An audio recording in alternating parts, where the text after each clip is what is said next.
welcome back again, and we thank you for tuning in for another episode here of the Iconist Podcast. I'm your host, Barry 3D Carter. 3D stands for Deep, Dark, Delicious. Hey. And I'm here with... DJ Rod C. What's going on, people? Hope you're having a great time. Let's do this. Come on.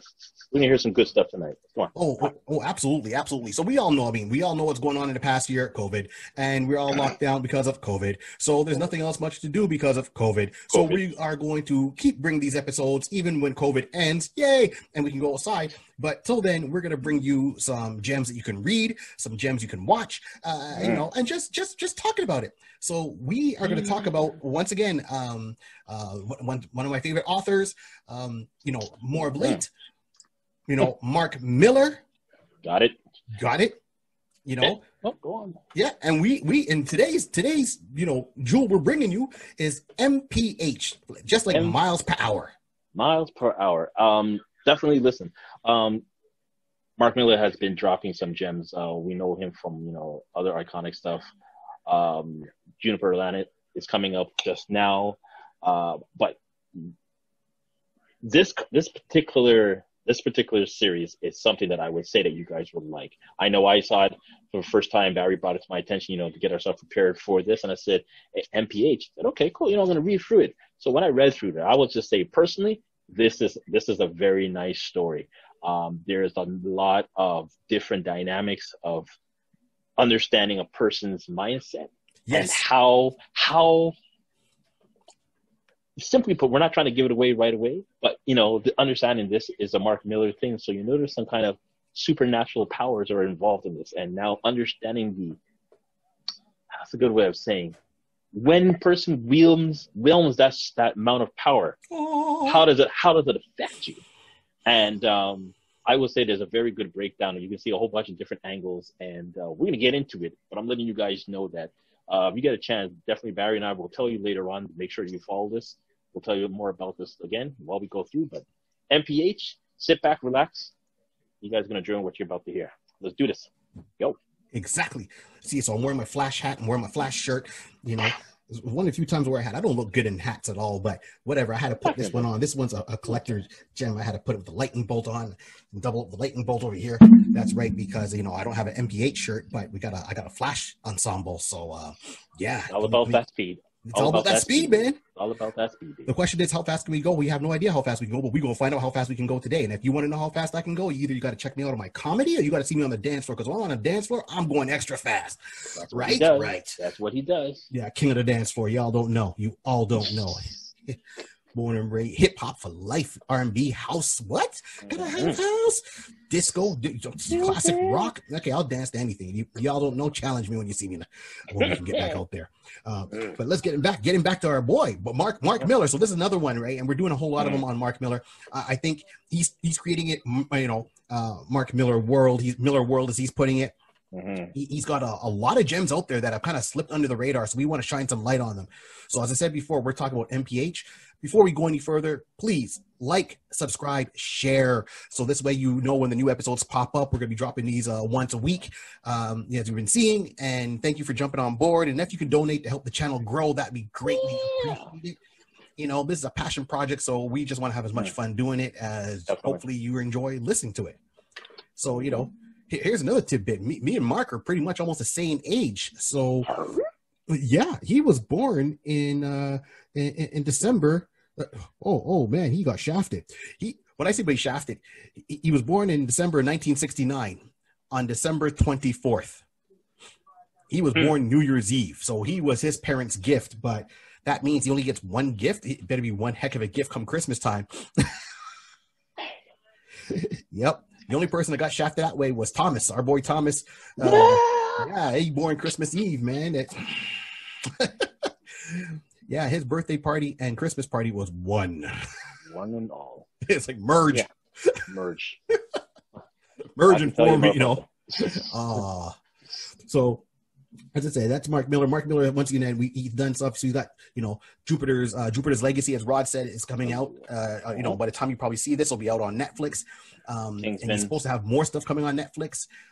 As we said before, if you're not sure, he's done Kick-Ass. He's given us, Hit Girl. He's given us Kingsman. Mm-hmm. Right? Wanted, you know. Yep. Yeah. He gave Samuel L. Jackson a job. It's because of him. That's why Nick Fury's black. This is why Nick Fury looks like Nick Fury, because, you know, they wrote and drew Nick Fury as Samuel L. Jackson in the Ultimate comic book. There you go. Yeah. There you go. And the beauty of what I like about Mark Millar is sometimes people say, well, I want to start a new series. I don't know where to jump on, where to jump off.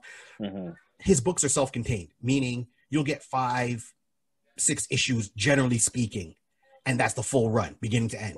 Right. It's like a good mini series. It reminds me of a lot of the shows I've been watching lately that are coming from the UK, where their seasons go, you know, anywhere from maybe 4 to 8 episodes for a season, and it's done. So, yeah, you don't have to feel like you're in there for 20 something episodes, holding on. And, you know, it's a nice read. It's easy.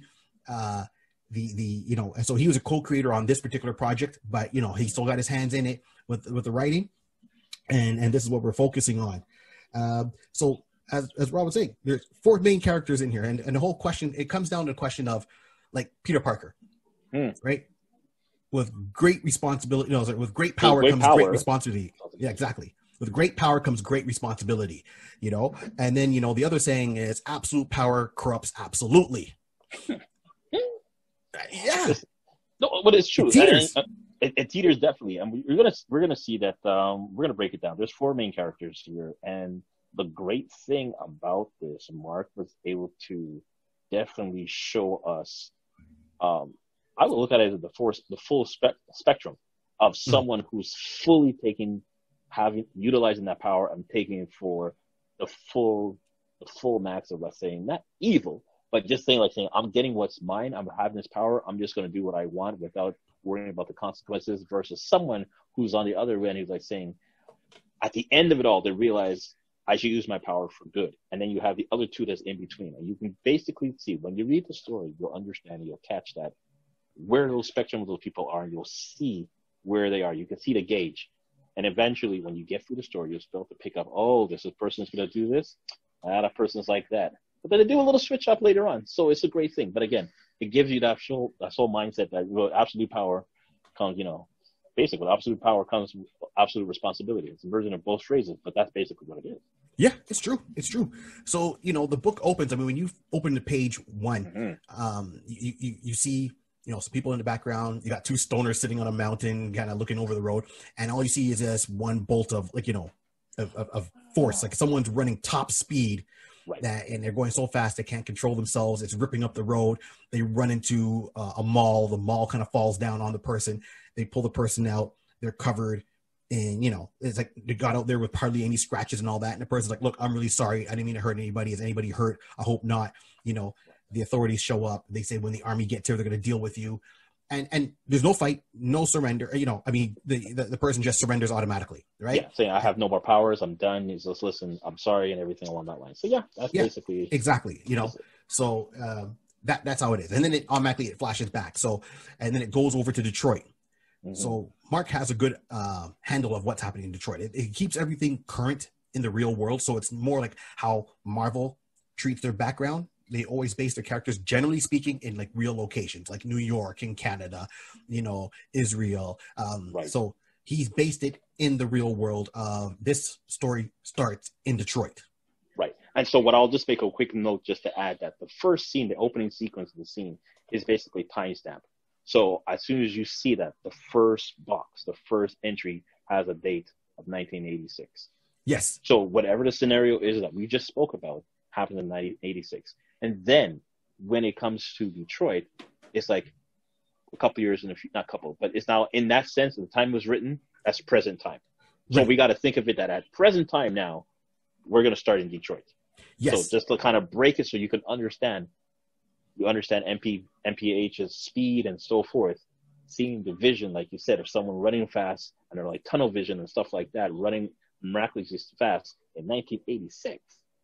Now we're going to jump to 2014 at the time this was printed. And we'll come back to that part. Keep going. Okay. No problem. So then the tale follows 4 main people. So I'm not sure if you can see them behind me. I'm kind of blocking it, but there's 4 main characters. So the main character his name is Roscoe, right? And then you have his girlfriend, which is Rosa. Rosa, right? right? Well, Rosa for short. And then he has another friend of his who's named Chevy. Mm-hmm. And then there's Rosa's younger brother who goes by Baseball. Hey, look, you know what? Everyone's got nicknames, okay? I got a nickname. Rob's got a nickname. My parents had nicknames. It just ends up. Right? I know more of my family by nickname than I do by their real name. So when they say their real name sometimes on the phone, I'm like, I don't know. And you is? And they're like, it's me. Oh, right. That's a nickname. You wouldn't have gotten that name, from birth. If not, that would have been really funny. Would have said some relative had a little bit too much during the baptism there. So we got the characters, and it comes out, 2014 Detroit. It goes into a bar. You see them all. You see pretty much the two of the main characters sitting there. Yeah. Right. So you see Roscoe and you see Chevy. There. Mm-hmm. And they're talking to another guy, and clearly you can tell this is like a drug deal going on. So it seems that Roscoe is, and you come to learn that he's a runner. He takes the drugs from the dealer, who's the main guy running that part of town, and drops them off at other people. But he's very positive. And I think that's a saving grace for this character, is that even though he's in this world and he's in this situation, so at this point, Detroit is bankrupt, just like in real life. A lot of businesses have left Detroit. A lot of things are tough in Detroit right now, like how it is right now, presently, or even back then at that time. That was the pulse of the land at that moment. Right. So everyone's trying to do to get by, and I mean, there's not jobs there. So when there's no jobs, people kind of go more to the side of, the other side of the tracks. To survive. Yeah, doing stuff to survive. That's basically what it is. Their mindset is we do stuff to survive. Exactly. So you have Roscoe, and you have Chevy there, and they're talking to the main guy. Says, "Oh, I need you guys to take this package over to run these drugs and all that." But his boss influenced him. Right. And what I mean, he goes, hey, you know what you want to do? If you want to do something big, you should make yourself a vision board. Right. And this is in real life. If you want to do something, you make a vision board, you put all the things you want to achieve. If you want a certain type of house, you put it on the vision board. You want a certain car, you put it on the vision board. You want a certain amount of money, you just write it on the vision board. And you see that every day. And that's positive reinforcement for you to keep trying to attain your goals. Right. So everyone's vision board is so different. So he learned that from let's say call him the kingpin for now, the big boss. Right. And he was actually implementing that in his life, saying, hey, in X amount of years, I'm going to have this house with oh my God, not a Mustang. His dream car was it was a Chevette. Yeah. I think it was a Corvette.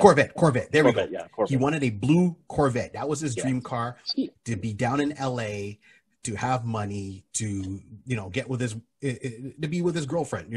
He wanted to marry her. That was his one and done. Right. Which is cool. So Chevy steps up and says, hey, well, you know what? I can do the drop off. And he goes, no. I need my best guy on it, which is Roscoe. He's going to do the drop off.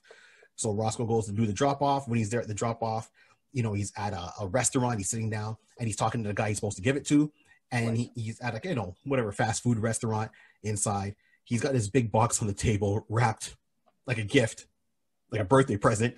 And he's like, oh, well, it's easier to walk down with, the drugs wrapped up as a birthday present in a box with wrapping paper and a bow. No one's going to question it. They're just going to look and say, oh, it's a cake, or someone's getting a gift. And he's talking to the guy saying, oh, I never do drugs. I'm really just doing this to use this as a stepping stone so I can get the money. In 5 years. I can turn around and start investing it in property and not do anything illegal. So I just need, he goes, I bank 80% of all the money I make. I bank it. So me and my girlfriend can invest in property, move in a house, be away from here, and start living a positive life. This is just a stepping stone. Right. And it's to the point that he's so positive, and you see he's genuine, and he's in a bad situation. He's doing this that, next scene, all you see is the next panel. The guy goes, man, I feel really guilty about this.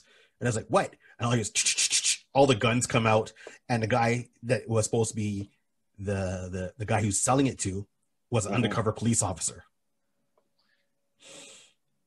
Busted. Yeah. Busted. Yeah. So it basically, looking at that from that standpoint, is really, really heartshake that even the undercover officer was like saying, like, he was really having a good rapport. You can feel that rapport through the writing and everything like that, and you're realizing, okay, this guy is actually like, you know, they may be doing stuff illegally, but both are realizing, oh, that's a nice idea to have. You know, I never thought of putting the items, the drugs, in a cake box and just walking down. Yeah. My that's what my boss told me. He gave me that type of inspiration. He's a very forward-thinking person. Like, yeah, great. I'm sorry to do this. What? Click. So now we just basically now end up. The next scene is basically end up now they're in prison. Well, basically, Roscoe's in prison. He's getting visited by his girlfriend and his best friend Chevy. Hard times. Hard times indeed. And it's just hard times. Yeah, he's doing some. I can't sing, but he was doing some hard time. Sorry, go on, Rod. Yeah, no worries. And it literally, for what he got caught, he definitely was, like Barry said, he had hard times. So basically from the 15 years, man. 15 years. But this is how positive Roscoe was. Roscoe was saying, yeah, it's 15 years, but you know, I can get out as early as 10 with good behavior. If I join the chapel and do some extra work, I can shave off another 18 months. If I do a volunteer or this and volunteer that, he basically knocked down in his head with positive thinking, knocked down from 15 to 5. So I'm still going to have to do 5. But at least I know if I do this. Yeah, and he had to list it out. Like you nailed some of them. And what the one that got me was, he goes, "Oh, I signed up for drug rehab," and both of them look at him like, "Drug rehab? You don't even do drugs." He goes, "I know, but they don't know that. So if I sign up for drug rehab, it looks better for me, and that knocks off more time. And also, 30, prisons are overcrowded at this point. So because of overcrowding in prisons, they usually look at people with good behavior and shave off another 30% off your sentence. Like, I mean, he still had his vision board in there, and he was still thinking positive. And people, he had prisoners looking at him and was like, okay, whatever, man. And he's Mr. It's okay. Right. I'm in jail, but it's okay. Listen, I looked at this in the sense like, God forbid, and hopefully I'll never have done anything to be in a position where I'll be in jail or anything like that. But the positive outlook that this guy had, the idea, he just made me think like, why are people thinking about like this? Like, you're not saying you want to get out early, but at least if you come with a positive idea and come with a plan, listen, accept the situation you're in, and this is how I'm going to positively work myself out. I'm like thinking, Mark Millar, let's go back to Mark Millar. That's some good investigating. That's some good research. Right? That I would never have thought. You put in my wildest dreams. Man, I'm in jail, man. The first thing I'm doing is crying and knowing that I change my name to Wendy. What? Listen. Oh my God. Put a wig on me.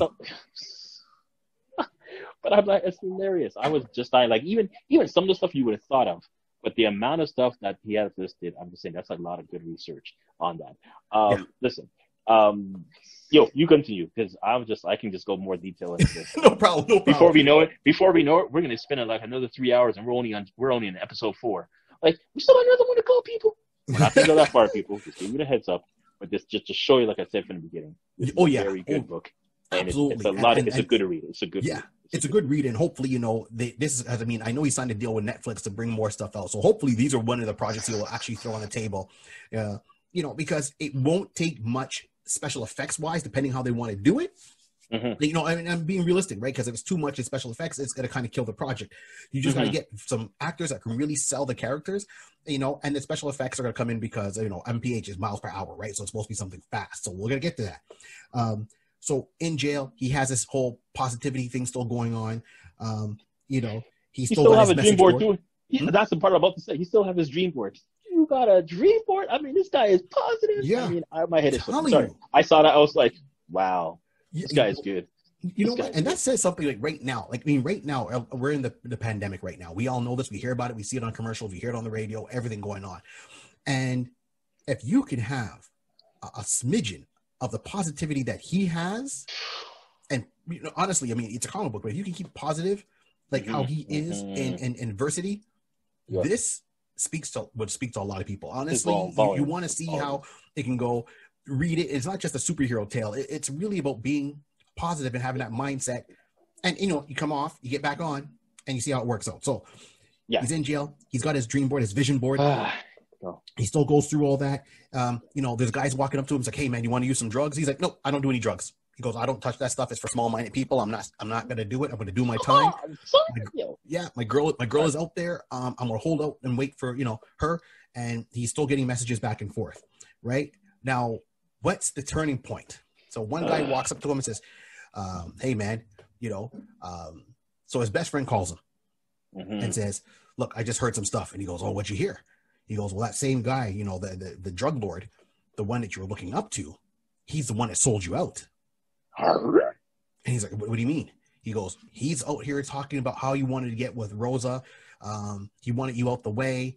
So he set you up, sold you out to the feds, and that's it. Because the whole time with Roscoe, he went in there to do his time. He wasn't going to snitch on anybody. Right. But as too little, and when he found out that he just got played, he was like, oh, hell no.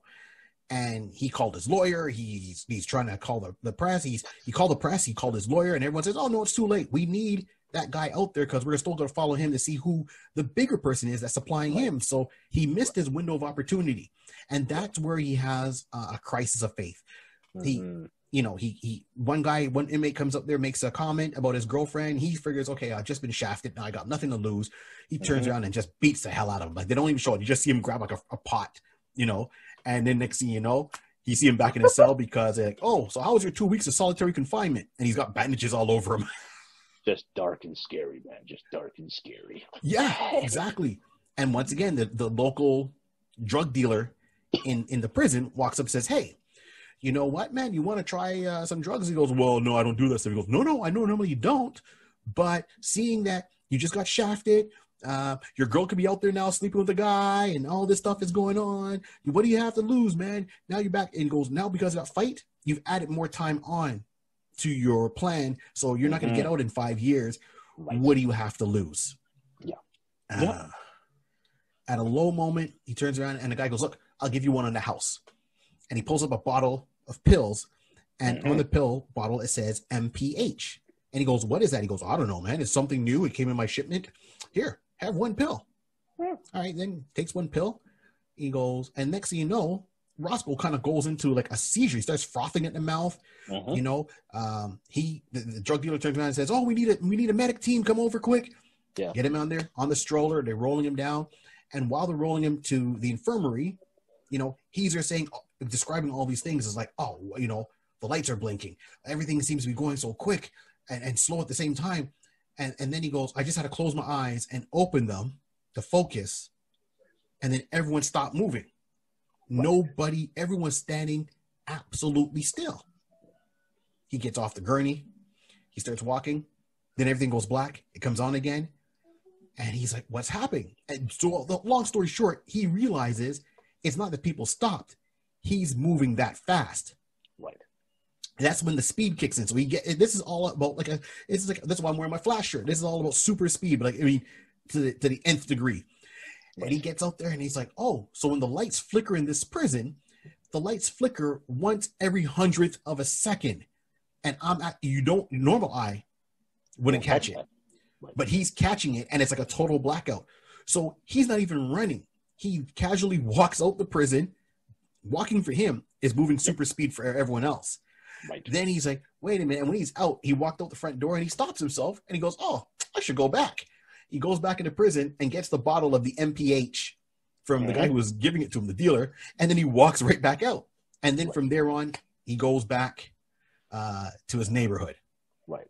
So the adventure starts from that point on. So like Barry said, he was walking out and he realized, wait a minute. He realized, like Barry was saying, that he realized that, okay, the speed is kicking in. We're not going to say the speed something because that's a different company. We're not going to say that. But he realized, I didn't say anything. I never said a word. But he realized, like, I wonder if this thing will wear off. Will there be a limit? That's when he realized, let me go back and get the bottle because he doesn't know where he'll find another batch. So now the story basically goes from there. So now he's realizing at the time he's outside. Let's just put it this way. If you just jump back a second, from the time he jumped off the gurney, walked around slowly, and literally, as Barry is saying, he is just walking. And it took him just to hop the desk, get out the front door, walk outside, realize, then walked back in to get the pill and came out. At this moment he was outside is when people looked down at the gurney and realized that he was gone. So this to Yes. give you a clarification of how long it was for his time frame versus the hundreds of a second that people realized he was there. He's frothing. We got to get him in. Stat. Frothing. Look, where's this guy? All that time, he's already outside. Yeah. He's on a stroll. Gone. He's on a stroll. He's on a stroll, man. So the biggest thing I will say is with, I'm just kind of like going along to make sure we can see how progression it is. At this moment now, we're now flipped through to a jail. We now go up to someone realizing that this is a prisoner, someone who's in prison in jail. Yes. And realizing that this is someone we have to keep an eye on. A lot of people's security are following. Yeah. Sorry, we lost your audio, Rod, but I know what you're saying, man. So you're saying there's a guy that got to keep on prison, and he goes. Sorry about that. Oh, yeah, you're back. Okay, cool. Yeah, sorry about that. You know, I'll be real and talk. My headphones are also set to my phone, so phone start ringing, and I'm like, We are so versed in technology. You know, holy to the God, man.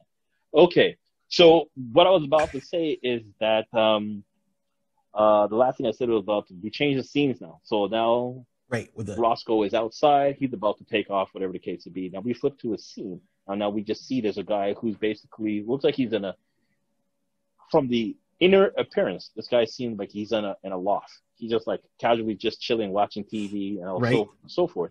And you realize that the scene pulls back. Realize there's a camera on him, and you pull back further, and you see there's armed guards outside. So basically, he's being either watched or secured, or people are just, watching or securing the perimeter. So we don't know who this person is. But one of the things he said, you know what? It's about time I start to talk now. What? Yeah, I got some explaining to tell you guys. And that's how we end off episode 1. Oh, yeah. So now you start to realize that this character who is this guy? The last scene, the last page we have with this character going, who is this guy? So we're going to hear more about him throughout the show. Well, that is the show. Through the books, become a show. Aha. We'll hear some more about him. But that's basically to give you an understanding. I just wanted to definitely say that point of the speed, just to give you a clarity on how thought out Mark Millar put into this. Yes. And for me, being a technical person as I am, when I realized from where he was to that, I'm like, okay, that's my base for how fast he's going to be going. Yes, absolutely. And he even touches more on it later on. So, like as Rob was saying, that's exactly. Pretty much issue 1. Like, he goes back, he deals with, the drug dealer, that set him up, and they have that confrontation. And it's fun to watch. It's really fun. But you realize it's still Roscoe's not a bloodthirsty person, right? He's really smart. Like when I say smart, I mean that whole scene is, he gets there, he confronts him, and it's like, oh man, you got out? It's like, yeah, I got out early. By the way, got some stuff to deal with. So, the guy's bodyguards get up, they pull guns on him, and he goes, yeah, whatever. Next thing you know, they're on the floor tied up, and the guns are on the floor, and bullets are just coming out of it. Another guy pulls a gun on him, and pulls the trigger, and you see Roscoe dropping all the bullets because he took the bullets out of the gun before the guy even pulled the gun out of the holster. Oh, my bad. Sorry. Yeah, exactly. And then Roscoe turned around and he got the drug dealer's computer and he transferred all his money that he had in his accounts online to drug charities and rehab clinics. So he gave away millions of dollars.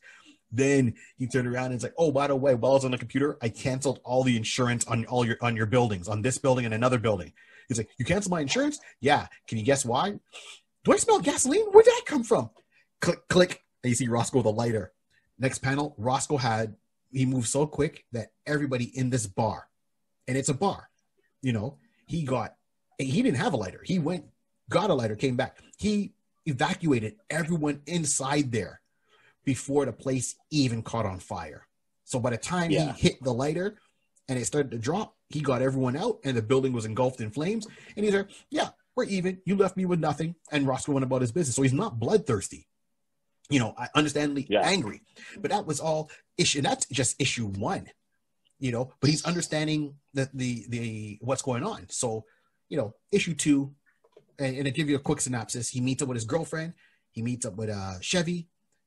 He explains to him what's happening, and he came up with a whole plan. And his whole plan was, in Detroit, a lot of companies turned around and made money off the people, the credit card companies, the car companies, other businesses that were in there that pulled out, and they left Detroit broke with nobody to lean on, go to, work at, and stuff like that. So he devises a whole Robin Hood scenario, saying we're going to steal from the rich, not the poor. We're going to steal from the rich. Right. We're going to give back 10% of everything we steal back to the poor. and that's the way it's going to be. And it seemed like everything was fine. And he goes, look, we have X amount of pills in this bottle. So he gave one to his girlfriend. He gave one to his best friend. He says, we have enough that's going to last us for X amount of days. The girlfriend says, hey, can I bring my little brother along? And he's like, okay, well, he's always getting high. It's like, well, trust me, I'll keep an eye on him. Okay. So they go, we have enough pills to last us for a week. In 1 week, we have to turn around and steal X. So by the time there's no more pills left, we can live our lives, comfortably after all that. And they all agreed on this plan. As it goes on, you see that, he pulled the Eddie Murphy, right? Beverly Hills Cop I'm talking about, where it's like, oh, whose house is this? Oh, it's my uncle's house. He runs them all down to LA. They go into a person's mansion because that person's on vacation for a week. So it's for a week. Yeah, for a week. Everything is planned for a week. He planned it out saying, this is the plan we're going to do. This is how we're going to do the jobs. If any of us get separated because we're moving so fast, you might get lost with the geography. Make sure you have a map on you and make sure you come back to this cafe. So if you get lost, come back to this little, diner off the side of this little road, dust road somewhere, because no one will ever think to look for us here. So he was thinking that far ahead. Like he's really, he's being very creative and just making any type of not access, but any type of scenario, he basically try to find an answer and try to find a plan for that. The same way, basically, like the diner was a great place. Like he said, there's no connection to that diner to them. So there's easy way of just saying, if God forbid something happened, they come and catch you. There's no way to link any of them to that diner. So absolutely not. Basically, he was saying, give the diner, like, was, I remember, was it 2 or 3 weeks? Like, just to say after the pills are done for a week, you disappear, whatever the case is, and something happens. If anything, make it back here in 3 weeks' time. And we'll meet here at this day, at this time. Let's go for it. Yeah, exactly. So once again, very smart. And this diner is like, it's off. Like, it's not a main street. It wasn't even in a town. This diner was like you're on Route 66 and you're driving for hours. And then all of a sudden say, oh, there's a diner. And there's nothing else around for miles. Listen. I'll even make it. I just had a pure vision. I never thought of it, and I just had a vision just now. If you remember from Fast and Furious, the first one when Dom and Paul Walker. Now I can't remember what Paul's original his name on the show was on the movie. Right. When he first time like saying, "Dom, I need to make money like you." What are you talking about? When they're in the little cafe, a little diner on the side of the road. Used to work. Yeah. Just just like, I want to make money like you. Same way, off the beat was just pure. Like, there's no chance for anybody to make a connection to it. No, sorry, I just thought that. No, you're right. You're right though. Now it makes sense. It's just like a little shack. It's got a little park bench, and then across the street, it's just got the ocean there. That's it. And there's mountains. That's it. Yeah. So sorry, you get into that. So you got the crew together. You see how it is. So you got him as the leader. You got his girlfriend in there, and she's more of a his moral compass is still there, but he's really thinking more money and stuff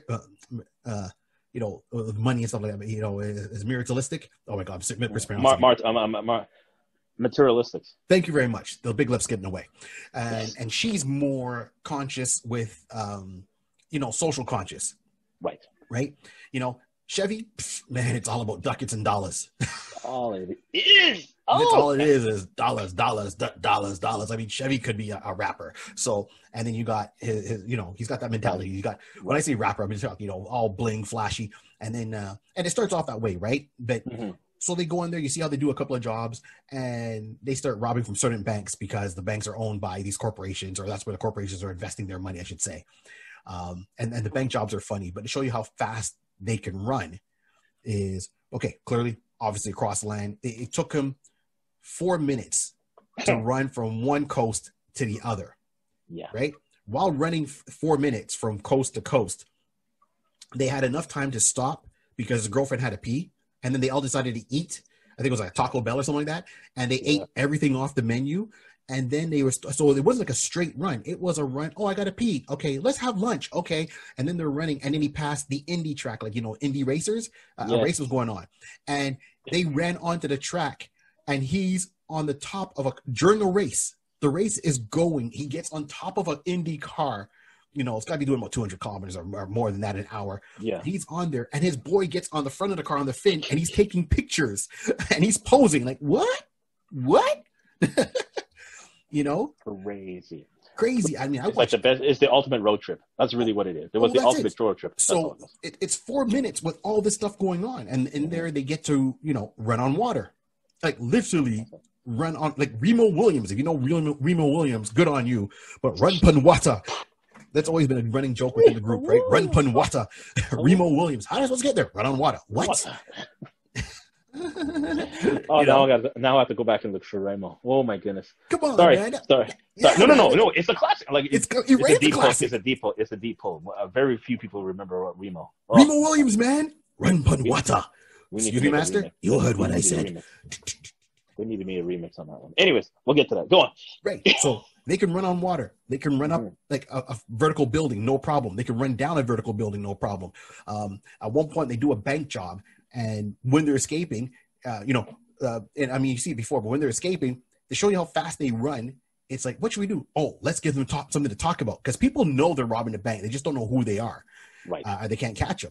It's like, we're going to run on the raindrops. Let that sink in. Mm-hmm. Raindrops are falling on my head. So as the rain is coming down, they're running on each individual drop, like stairs, running up it, running across it, like literally it's like Mario from Mario Brothers.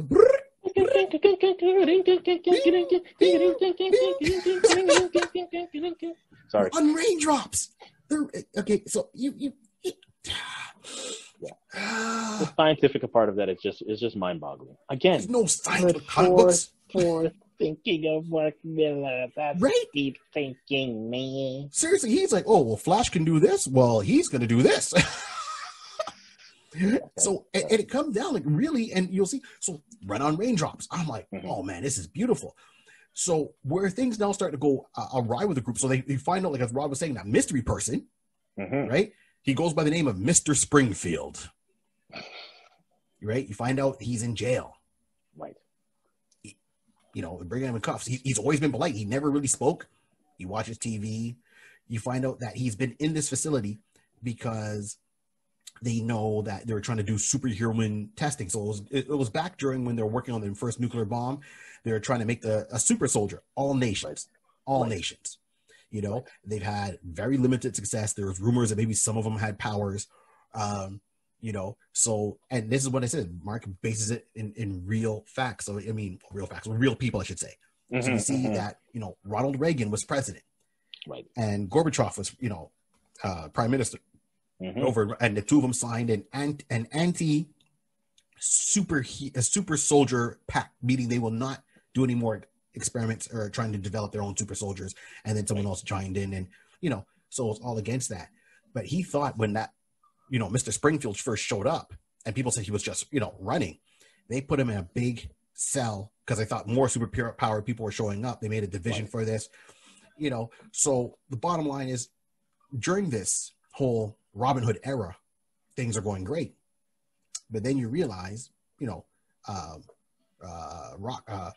Chevy. Chevy starts getting, you can see he's getting jealous because Roscoe and Rosa turns around. It's like, why are we stealing? He's like, well, I wouldn't have enough when, we have no more pills left and we can go on. He's like, no, we should just stop it. Let's just go away, live our lives. And, and they had a conversation, a good heartfelt conversation. And Roscoe was like, okay, you know what? Yeah, let's do it. All the money we got, let's just give it away. Right. And go ahead, Rod. No. I'm tagging. I know where you're going, so I'm about to tag in on you. Okay. So then, Chevy, he sees how Roscoe and Rosa are, and he's kind of okay, whatever. And then he's out having drinks right? And next thing you know, it's like, hey, you see on TV that they're seeing that, like, people are cheering them on. People are, saying, yeah, they're rooting for the bad guy, so to speak. Like, they're almost like anti-heroes. And then all of a sudden it's like, oh, well, out of the runners, as they're calling them, it's like they're giving away all this money, hundreds of millions of dollars. And Chevy's at the bar going, what the hell? Like, that's the problem with them. They always make decisions and they never consult me about it. They just automatically do it and decide for all of us. So he gets pissed. Yes. So he takes off out of the bar. Confrontation because the cops show up, try to stop him, because they knew he was supposed to be there. Because of Mr. Springfield. Mr. Springfield seems to have a power of, he's able to tell the future. He's like, he predicted the 9 next presidents that were coming up. Right. He's like a precog, basically saying he's a precog. That's how they're considering him to be a precog. Because, again, when he arrived, he ran in fast, and then he told everybody, I have no speed. I'm out of juice. I got nothing. So they assumed the second power that he had was being a precog. Because, again, he's able to tell the next 9 presidents who won the baseball series, and that type of scenario. So he was like, yeah, it's there's nothing special about you, Mr. Springfield. Yeah, I know. Don't worry about it. We'll talk in him in 30 years. What? Don't worry about it. You didn't hear him say that. Yeah, exactly what it was. Exactly. So, Chevy goes up, and that starts the confrontation between all of them, right? So what happens is Chevy and baseball. So I didn't talk much about the younger brother, baseball. Yeah, we're going to get to him, yeah. So they're saying, look, if someone made the pills, someone had to be out there making more. There's got to be more pills. We don't want to give up, like Roscoe and Rose are saying. We want to keep this speed and keep it going. We want to live this lifestyle as long as we can. So those two start a kind of side deal and start looking everywhere. So they go looking at, Area 51. Right? Oh, yeah, that was funny. I remember that. Yeah. And poor baseball, he gets in there, he runs around, he goes, oh, man, I ran around Area 51. It's nothing but a warehouse. There's no aliens. There's no space-age technology. There's nothing. He goes, I didn't find any more of this drug, the MPH. So he decides to go over to the White House. The White House, yep. And he goes through the Oval Office, and he's there tearing it all apart, looking at people's papers, and realizes that, hey, they have a plan to kind of stop us. Good luck with that. And then the woman goes, what are you doing? And looked him right in the face. And he was like, you can see me? Because usually he's too fast for anyone to notice. And that's when it hit in. It's like, holy crap, my speed's wearing off. And you're a black man in the White House. So Secret Service. Right. So here's the scenario. We're going to break that down. For one, baseball, again, said that third point. You see me? He's like saying, wear it off too fast. But the scenario with baseball, as Barry said earlier, baseball had a problem. He's like, substance abuse, he's doing drugs and everything like that. So there's a couple of times that Chevy, I said, are you high? Yeah, man, I'm high. So he's enjoying having fun being high on drugs. So this is one time that he went to the White House, and he supposedly just finished or recently doing cocaine. So that is in his system mixing with the drugs. He didn't think too much about it, like, it shouldn't affect my powers, my speed. But all of a sudden, he's now talking to the ladies, like, say, I see you. You can see me? Yeah. So now he realized, like Barry's saying, now he's in the White House. He's making a break for it. And this guy runs into the bathroom, and he's like saying, oh, snap. Okay, what am I going to do? What am I going to do? So he's now trying to call his sister and just say, yo, okay, I messed up. Okay, I messed up. Yeah, but he ducks into the bathroom. So he ducks into the bathroom. That's what I'm saying. He ducks in the bathroom. Yeah. And calls his sister. And it's like, okay, I messed up. I messed up. It's like, but the scenario is that before he did that, before he jumped in, he was like he was so frantic running from security and everything like that. Secret Service. But he took, instead of taking one pill, he was so frantic, he just chugged a whole truckload on him. He just swallowed the whole bottle. Whatever his portion, he swallowed the remaining of that. Yeah, exactly. So let's break that down. So one pill without any other substance in your body lasts 24 hours. And he took the balance of his portion because it had enough for a week each. Right. So he took the balance of his portion. I think I didn't count it out, but it could have been like another. Three. It was like 3, 4 pills. He something just like that, yeah. all right, and And next thing you know, he's standing there and bullets start, gunshots in the air. Brah, brah, brah. Secret Service lit up that door like there was no tomorrow. They turned that thing into Swiss cheese. It was brutal. I mean, that door got turned into toothpicks. Major. That door was nicknamed, the Teenage Mutant Ninja Turtles master. It was Splinter. But the most hilarious thing of that is that you see the Secret Service man kick down that door, like saying, "Okay, enough fire. Okay, we got him." Go and kick down whatever's left of that splintered door, and all you see is baseballers like saying, "You missed, people. You missed." His shirt is all ripped up a couple of times, so it basically showed the amount of bullets that he had to dodge while his system was now kicking in these 4 to 5 pills back into his system. So he didn't get cut. As far as I recall, and I'm looking, he wasn't even cut or anything like that. His shirt was ripped, but he wasn't cut. He's dodging. He was Neo from the Matrix. Literally, this guy's like fly planking. He's just in the air plank. Anything to avoid the bullets, and that's hilarious. So yeah, that was the jokes. But then he said, "Okay, I'm out of here." Run. Now we're going to the Flash. We're going to the Flash TV show. Run, Barry. Run. No. Run, baseball. Run. Oh, I thought you said Barry run. I was about to get up and start going. Sorry, my bad. Sorry about that. Yeah, that's why I didn't fall for that trick. I knew you I'm Barry in a Flash shirt. But then he just took off. Bam. But the scenario that happened is that he basically was going so fast. The similarities. We'll just say it. The similarities to his actions kind of put him into a particular type of fast speed vortex, tubular type of time warp action. You all know what I'm trying to say without trying to say it. So you could just see that he's going back. He's running around to the point he realized, boop, when he stopped, he woke up, he realized he was downtown, but not downtown in his time. He was downtown in 1940. I think it was 40. What was the number? Did they give me a number? Yeah, they did give a number. I gotta pull that up. I think on the next one probably. So basically, he was back to like 1940. Yeah, I think it was like 1941 or something. 47, something 47. Like that. Yeah. So he's a teenager. He ran back to downtown Detroit in like 1940 something. Right. Did I mention he was black? You might have mentioned. I want to bring up race, but let's put it this way: back then, for a person of color. So he doesn't, right? Well, good luck to him. So the rest of the team doesn't know what happened to him. That's exactly it. They keep going to the diner saying he's gonna show up, and then that's where the whole confrontation breaks out, where you see Chevy show up and says, "Hey, once again, you guys make decisions and you don't include me or consult me with any of the decisions. You expect me to do whatever you tell me to do. You should ask my opinion." So because they were saying we're not going to rob people anymore, and they actually said that on TV. So, the news cameras and all that passed it off, saying they're not going to rob people anymore. They gave back the money. That's what got Chevy pissed. Chevy turned around and said, "Nope, not happening." He robbed a truck full of TVs and all this stuff and went back to the mansion. And then it broke out into the classic, in-team superhero fight. Like one person was, okay, no.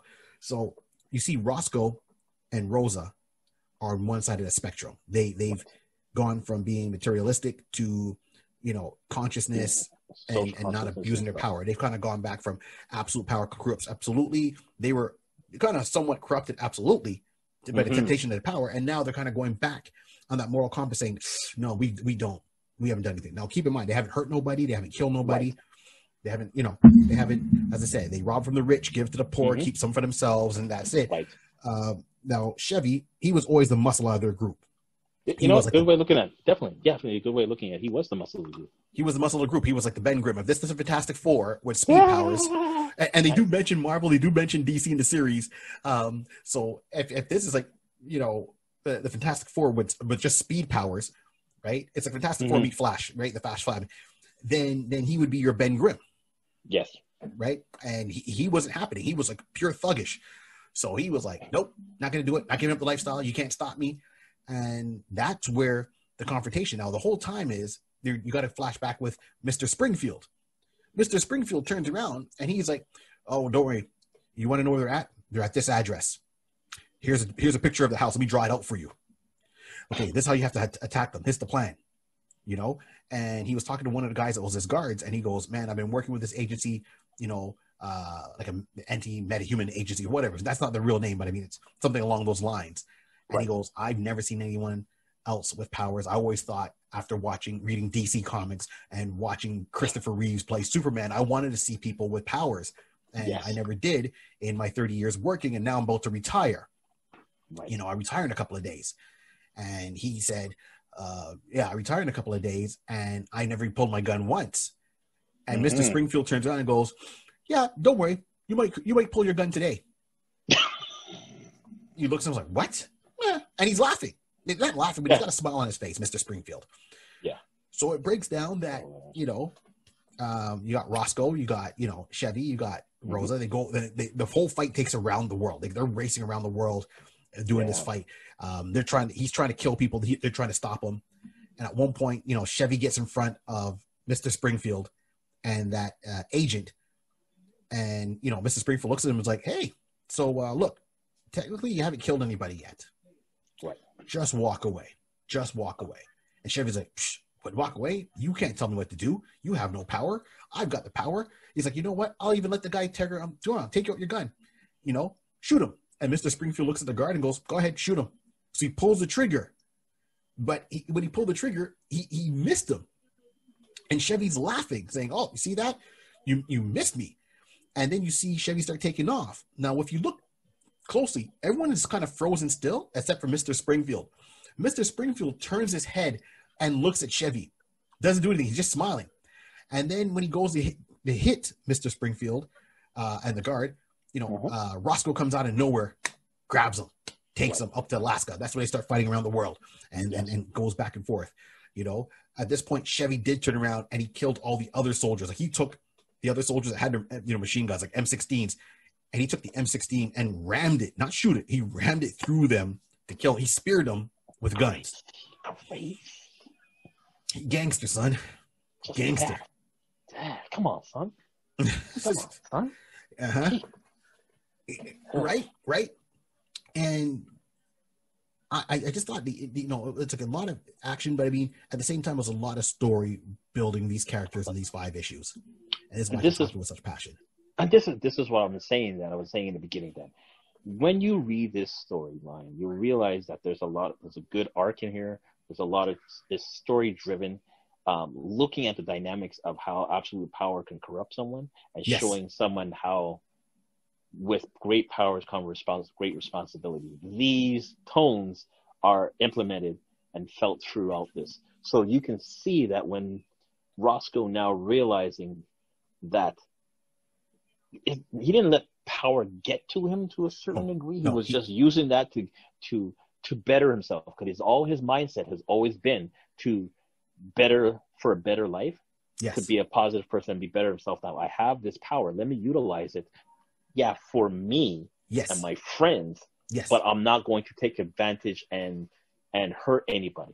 But seeing that the power now has gotten to Chevy's head, this is when he realized more of a solid firm why he needs to correct the actions that he's done. It's basically do what he can do to amend. And that's basically where he now having this fight. Him and Rosa are having these fights with Chevy across the world. Yeah, basically. Absolutely. And you know, so you see how both sides of it can see it. You can see it. If there was a little bit of communication, then maybe things might have been different. I don't think Chevy would have come on board, but it wouldn't come out there. And then Chevy comes out saying, "Hey, it wasn't the big gangster that turned you in. It was me." Yeah. And Chevy was his best friend. "It was me that turned you in, because I thought that if you were off and in jail, that I would get the better deals or move up in the organization." And he goes, "That didn't happen. I thought I would have a better chance with Rosa. That didn't happen. You know, so no one pays attention to me. No one looks at me. So with this," and then that was the final straw that, once again, they made a decision for the group. They didn't include him. He just snaps, saying, "Well, everyone keeps telling me what to do. No one gives me ask my opinion. No one, you know what? Screw this. I'm doing my way." So when this whole fight is going on, they're racing around. They go around the world finally, when Chevy shows back up in front of the guard who's supposed to retire, and Mr. Springfield's just looking at him, and then out of nowhere, you see Roscoe, like he was beaten down at one point, and then Roscoe turns around and he takes a bunch of the pills, whatever pills that were left, he takes them all, and he zips over there faster than ever before, grabs Roscoe, and pushes Roscoe in front of the bullet. Right. Because the bullet was still in midair. It was still moving. They were moving way faster than that. And goes back to what I said initially. If you think about, and that's the reason why I said that point to kind of get back to here. If you think of how fast he was moving compared to the human eye, the bullet was in the air. They had their own fighting across the world. Right. Roscoe had enough time to pop the rest of the pills, grab Chevy, and bring him right back to the point of entry for the bullet. And that's in that sense. And again, how fast a bullet and all this action that we're saying happened within that time frame. Yeah, absolutely. So turns around, boom, he pushes Chevy in front of the bullet. There was no other choice, right, to save the people and stop Chevy. So Chevy dies there. But now Roscoe's going so fast, he can't stop himself. He ran around the earth like 3 times, and he's getting more speed and more speed and more speed.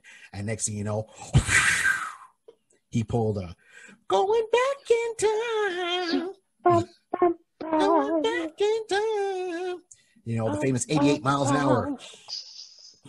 Yeah, right? He went back in time, and then boom. So then while this is happening and Roscoe now is running, you get a flashback, and it's now you pretty much have an idea what's going on. You get a flashback and, back at the headquarters for that where they had Mr. Springfield in jail for like 28 years. Right. And one woman turns around and she's like, wait a minute. One of the agents, she's like, hold up. Can someone please pull up the picture of when we found Mr. Springfield that night? I want to see what he looked like. And they pull up the picture when they first got him back in 1985. And sure enough, it was Roscoe. Right. It was Roscoe at that age. And then you see Roscoe run back in time, same way, goes into the mall, and they're pulling him out. And they go, what's your name? And then it pans back in the mall. And then you see a sign in the distance saying, welcome to Springfield. Henceforth, where he got the name Mr. Springfield, because he never gave his name. Right. They never saw him because he ran back before he was born. Yep. And it's like, wow. Serious. There's a lot of good forward thinking in this. So, yeah, I'm like, there's a lot of good. Again, it's pulling, like you said, a good example of putting back here and Back to the Future type of parody and just giving that type of duality of life going in, and you're not breaking, you're completing the loop. Yes, you're completing the loop of time to happen right there. So yeah, that was perfect. Yeah, you spin me right round, baby, right round. Sorry. Right. Yeah. So the biggest joke is at this point now, Rosa now runs back to where Mr. Springfield is, and the officer, the agent who pulled the trigger and shot Chevy. Mm-hmm. And now she's now looking like, oh my God, what have you done to Roscoe? Where's Roscoe? And then all you see is Mr. Springfield turns around and says, I'm here. What? I'm here. And she's like, what? Now her head is starting to go through the whole cycle of who this guy is and realizing that, oh snap, that's Roscoe. That's right, baby. That's right. Going back in time. Going back in time. Right. So Roscoe ran back in the past. He knew all this stuff was going to happen. This is why he knew about which presidents were going to be coming up. While he's in there, obviously he shows above average intelligence because he seems smart. But while he was in there for 28 years, he read certain books. He came up with all these plans. How when he did get released to make money. And even then at the beginning of the book, he's like, oh, well, you want to speak? You've been in here a long time. You could have left. He's like, no, I'm good. So he realized everything, held everything that happened in that adventure close to heart, held Rosa, his girlfriend, closer to heart. She was his sole motivation to say, I had to be patient. I had to slow down. Right. So that is romantic in itself, that you go back in time and you're like, okay, well, I went back before I was born, before my girlfriend was born, before anyone I knew was born. these guys have me here. I'm going to wait, and I'm going to use my time. Once again, the power of positivity, pop. The power of positivity. Yeah. And all he did was read, learn, and knowing how the future plays out, just went with that knowledge and applied it as it came out. He taught himself a lot of stuff. So here's the thing that I thought about afterwards, because we're going to get to a certain point and we're going to tie in the story just now, but we're going to have to call these two separate entities. We're either going to say their name or we're going to say young and old Roscoe. Yeah. So when young Roscoe saw Mr. Springfield, of course at that time he doesn't know who Springfield is, but I'm sure he'd be like thinking, you know, you look like somebody. But of course, he's in the middle of fighting and, you know, trying to save his life and, you know, being chased down by the government and stuff like that. So he has no time to think about it. No. But I'm thinking that when he ran back in time and got himself in this position, I'm wondering if he now thought it himself out, realizing maybe at a certain, it was never brought up in the book, to my recollection. But I'm wondering if he had that kind of premonition to think like, even if they did something like say, you know, you look like, and just left it like that. No, I know. So if they did that, so at least now when he now coming back in time from 86 up too, he probably looking himself in the mirror at a certain point and realizing, you know, I'm starting to resemble that mystery guy, and realizing, oh snap, that mystery guy is me.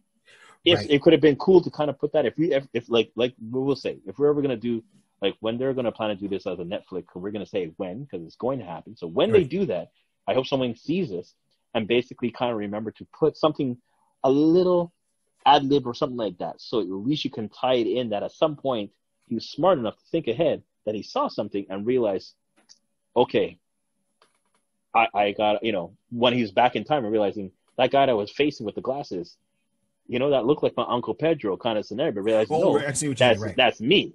Right.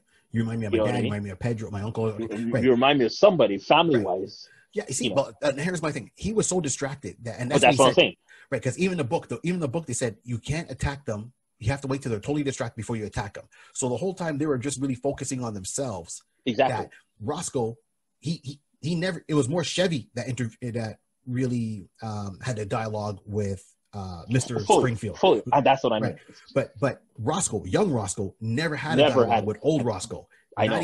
All he did was it was push Chevy in front of the bullet, and he kept on running. He never paused. He never looked. He just focused on getting his ex-best friend in front of the bullet and kept on going. So he never turned his head one way or the other. So all he saw was two guys standing there. He saw one that had a goatee and glasses, and it's like, okay, whatever. Boom. Okay, we gotta keep going. So maybe when he got there, because he never even heard the guy's name. Those two, young and old, never had a conversation.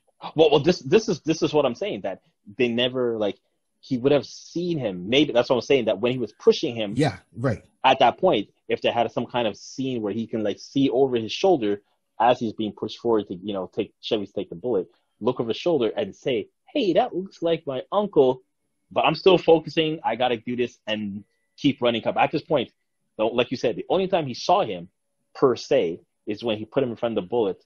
But at that moment, he's still going at high velocity. He's doing velocity 10, not velocity 9. But we won't get back to that. Yeah. And just go forward. You know what? I'm actually looking at the book right now, and I see I'm looking at it too, right? You know what? Even when he pushes his friend in front of the bullet, he's running with his eyes closed. Right. But that's what I'm saying. Like, if they had the ability to to have that opportunity to just change that scene slightly, because I think it would be great. Oh, absolutely. That he can make the recognition later on. Like you can say that while he was talking with Rosa afterwards, when we'll get to that point, that he can say, you know what? I thought I saw this guy and he looked like someone to me, but when everything happened, I put two and two together and realized it was me, and that's why I had to hold my time, because I knew that if I stayed the course, I can, it can work better for me instead of trying to escape and all that kind of stuff. But anyways. Right. No, I get you 100%. And I think if you got to do that in film, it's got to be, or a movie. Just to change it up, just to change it. Yeah, that's where the update's got to happen. So that 100% agreed, So as I said, so that's what happened. He runs back in time. You realize as a reader, holy crap, that's Mr. Springfield is young Roscoe. He goes back 1985, slows down. And the agency put it together saying, holy crap, we had the original speedster here with us for 28 years. the whole time. Now, the fun part about this is I know you don't get mentioned. He doesn't get mentioned much, but baseball. So he went back to 1941, is it? In Detroit, and he realizes some things. He's like, he got there and he goes, oh man, I have to start working. He goes, there's not many jobs for people, first of all, and he says it because I'm black. There's not many opportunities for me back here. So you see, he starts off as a janitor just to kind of make ends meet. Mm-hmm. But he's a janitor like at one of those investment firms or whatever, right? Like almost on Wall Street. So he's like, right away, he goes, well, I know what companies to invest my money in because I know what companies are going to be popular because of the fact of what I used in the future. So when you hear someone says, oh, I'm starting this company. Yeah, what's it called? Apple. I'm in. Oh, I'm starting this company called Google. I'm in. Throw all my money into it. As much money as I can. Give me shares. You know what I mean? And all this stuff. Oh, Sony's going to do a PlayStation. I'm in. Right. So that's what he did. He went back and he worked just a regular job and invested his money legally. And then on top of it, and that's why he has named baseball, right? Rose's younger brother, because he's a sports fanatic. As he goes, from day one, when I was born, I was all about sports, baseball. I know the teams, I know the players. So he was able to go and take some money and put bets on certain players and know who's going to win what World Series. Was that sound familiar? But we won't get into that. We won't get into the sports almanac. I won't say that at all. Going back in time. Didn't say anything. Going back in time. So here's the scenario. I'm going to just jump into for that for a quick second. So the scenario is that we only learned this after 3 weeks later. So the scenario is that now Mr. Springfield was when they realized when they realized that he was young Roscoe, like Barry said, that the lady who was at the agency realized and started putting two together. She's like radioing, yo, I think I know who the identity of Mr. Springfield. I think it. Now on this side, the gentleman who said I've worked with this guy or take caring him for the past 30 years in that regard, and I know the personality, I know the character of Mr. Springfield. They say, yeah. I think we know who he is. All right, everybody go and catch him. He's like, no.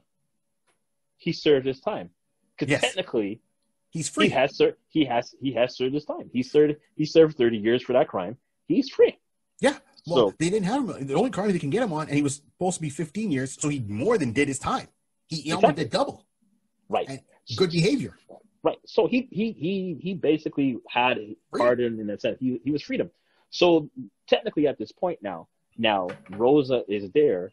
It's old man Roscoe, we don't have to call him, but they still knew the plan because Roscoe still has his mindset on, keeping things structured. The plan was when they started this, we said earlier, if something goes awry, meet back at the cafe in 3 weeks' time. So 3 weeks' time passed, and now Rosa and Roscoe are waiting for baseball. Because at this point, they still don't know where baseball is. Exactly. That's what I was going to say. They have no idea where he's at this point. They have no idea. So it was interesting. They're there chilling, kind of like waiting. Like, he should be here anytime soon. Yeah, don't worry about it. He's going to be, he knew the plan. We're still good. I'm happy I'm outside. I'm free and all that kind of stuff. And then out of nowhere, two gentlemen walk over to them. People walk over with a briefcase and an envelope. And, excuse me, are you Mrs. Cruz and are you Mr. Rodriguez? Yo, who's asking? Now, listen, I done my time. I'm out. We're not with the authorities. Yeah, I'm out. Nah, don't worry about that. Don't worry, son. You're good, son. You're good. So basically, at this point, it kind of, to break it down, and it sounds like another parody, similarities, but I mean, it's great how this was done. That at least it shows that you can't monopolize on that particular idea, because that's a great idea what happened. So what happened was that the two gentlemen were representative for somebody, for their employer. And Rosie's like, who's your employer? Oh, it's Mr. Jiggy Cruz, founder and CEO of Cruz Industries. Yeah. And then Rosie just turns over like, baseball?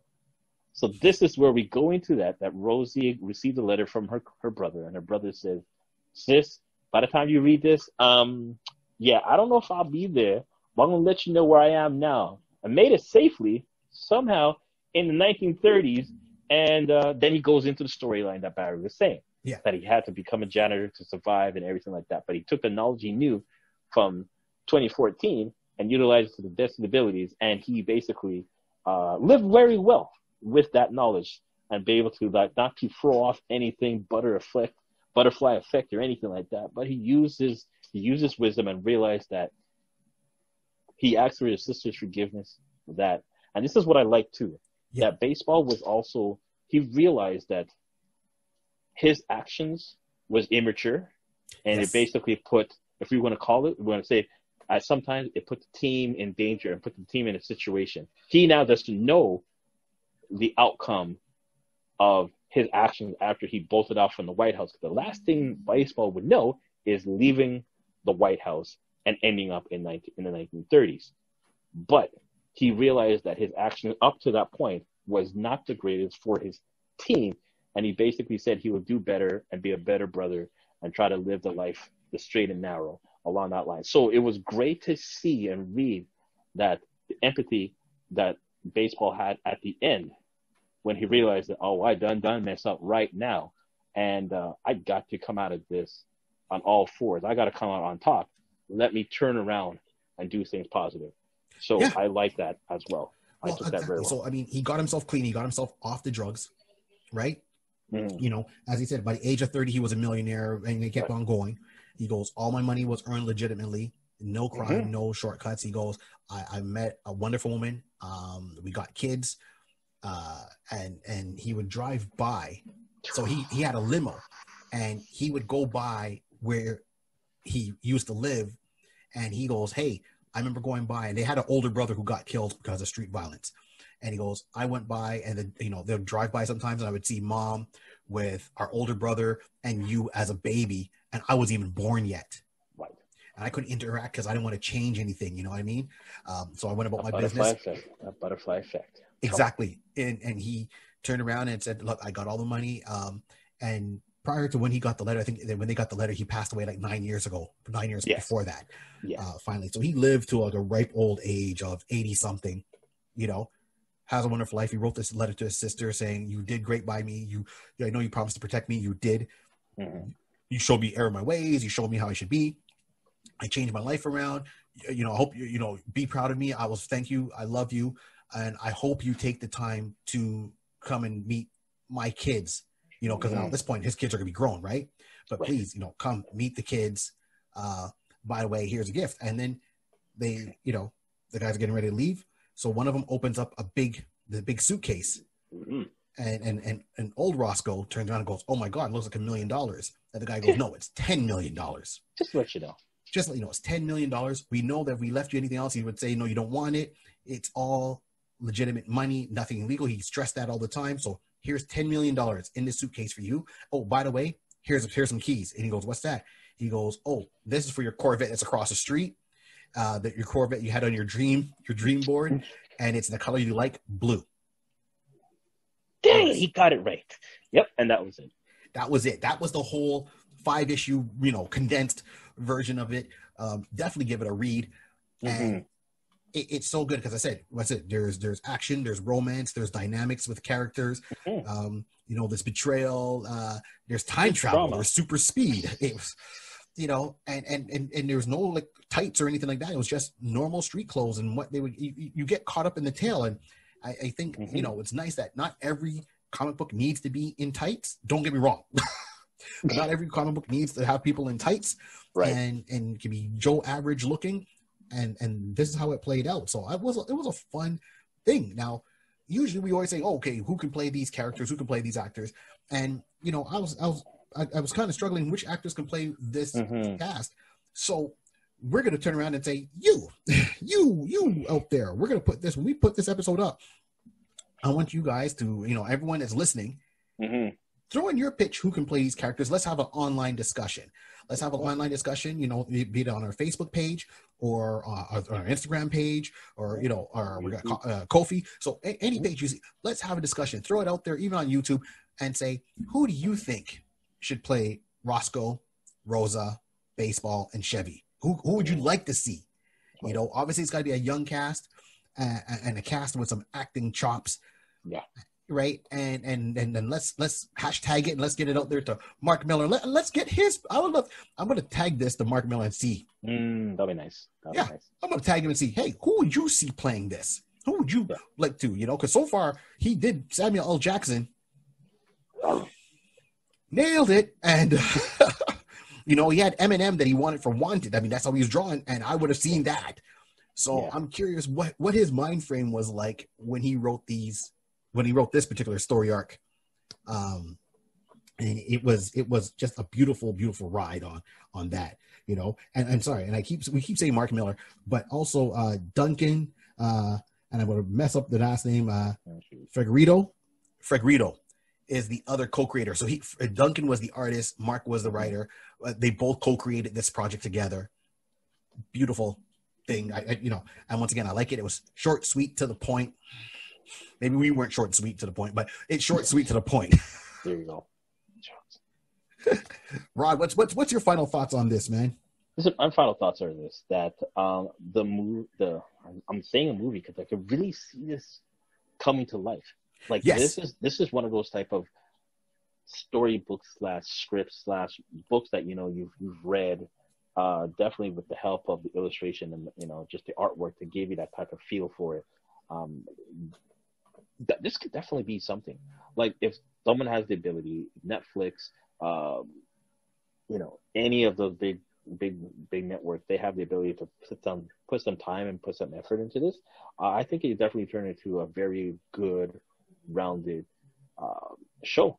I mean, it'd just be a great short story if you want to call it. You can say it's a short story. You want to put it you can condense this in in a 2-hour run. Or if you want to do it at little 45-minute segments and do let's say, you can combine a couple, so you could probably get maybe a 3 or 4 out of it type of scenario. If you want to give it a little bit depth. But definitely, this is something that can easily be.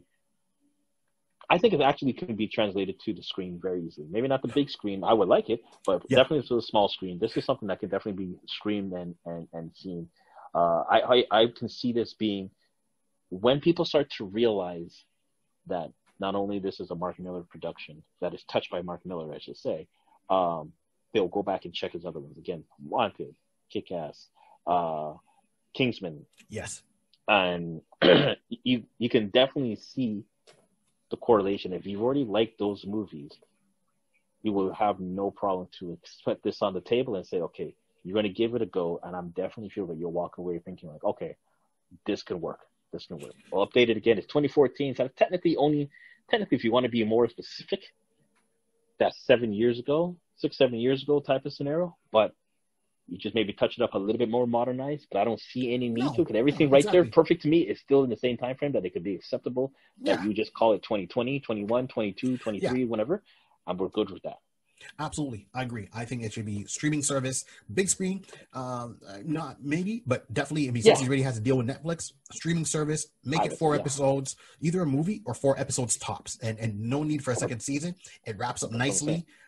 All questions are answered. And instead of doing another season, then they drop on one of his other properties. The only thing, as I said in this podcast, like I said in the last podcast, I want to say is, star in your stuff. Do the Stan Lee. There's nothing wrong with reaping the benefits of what you put out there for us fans to read and enjoy. So put your face out there, Mark. I mean, come on, man. Just show up an episode. Be the bartender. Be the bartender to talk to Chevy. That's all you would have to do. Be the bartender to talk to Chevy. Be the cop that arrests Roscoe. I would say, if anything, be the cop. Be that cop who pulled the trigger, in that sense, that at least said, it's okay. He serves his time. I've worked with this guy for 30 years. So you can see that the building rapport between him and Mr. Springfield. Right. I would say, if anything, let him have a not to say a recurring role, but have a role where that you have some chops. A cameo, but you at least get some chops. So at least that particular guy, the bartender, he's going to be in one scene. Yes. But the other cop, the officer. Well, the one that arrest him at the very beginning when he has the so-called cake, he's only that one scene. Oh, yeah. No, I wasn't talking about him. Yeah, no, I know. You're talking about the other one, the guard that said, hey, pull the trigger. The agent one. Yeah, that would be fun. Cause I'm just thinking how many times he was there. Maybe he was on there maybe twice. Yeah, exactly. I think but, twice. So yeah. Mark, But start either your way, stuff. gotta Start be, your stuff, Mark. you gotta be in there. You gotta be in there. You gotta be in there. Be in your stuff, Mark. Put your face out there. Well, that's it for this one. Thank you for tuning in. Please share, like, subscribe, catch us on our social medias. We'll have the links of our social medias at the end of the video, and if you could donate to the channel, as I said before, that'd be greatly appreciated. Once again, this here is Barry 3D. I go by DJ Rod C. Ow, that hurts. And this is the Iconist Podcast. Thank you and good night. And remember, the world here that we talk about started with an HB pencil, some paper, and imagination. Keep it going.